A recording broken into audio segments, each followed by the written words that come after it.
হাতিরঝিলে BGMEA ভবন ভাঙতে দরপত্র আহ্বান করেছে রাজধানী উন্নয়ন কর্তৃপক্ষ রাজউক।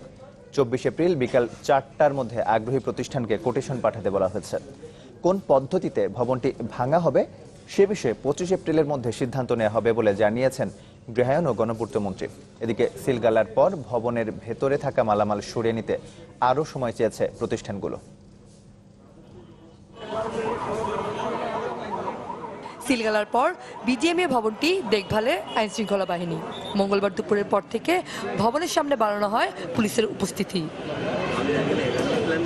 16 তলায় ভবনের ভেতরে এখনো বহু প্রতিষ্ঠানের মালামাল রয়েছে, যা সরিয়ে নিতে আরও সময়ের প্রয়োজন বলছে প্রতিষ্ঠানগুলো। যদি নোটিশ দেওয়া হতো তাহলে হয়তো আমরা আমাদের মালামালগুলো সব শিফট করতে পারতাম।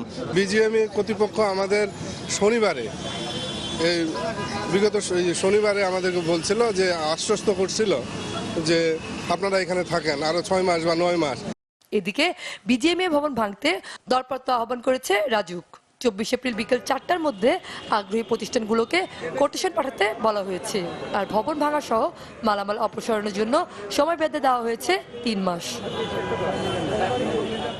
সচিবালয়ে গৃহায়ন ও গণপূর্ত মন্ত্রী জানান 25 এপ্রিলের মধ্যেই সিদ্ধান্ত নেওয়া হবে কোন পদ্ধতিতে ভাঙা হবে ভবনটি। আধুনিক নির্মাণ প্রযুক্তির ব্যবহার করেই আমরা এই ভবনটিকে ভেঙে ফেলব।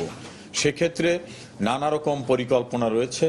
যারা টেন্ডারে অংশগ্রহণ করবেন তারাই আধুনিক প্রযুক্তির ব্যবহার করার মতো উপযুক্ত কেউ আছেন কিনা সেটা আমরা খতিয়ে দেখব।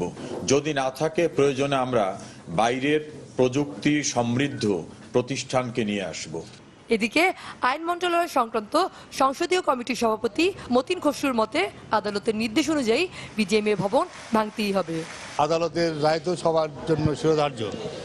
এটার জন্য আমাদের দরদ আছে, এত বড় এত টাকা খরচ করে বিল্ডিং করা হয়েছে, এখন অবৈধভাবে করেছেন, আপনার সরকারি জায়গায় করেছেন, সুতরাং তা ভাঙতে হবে।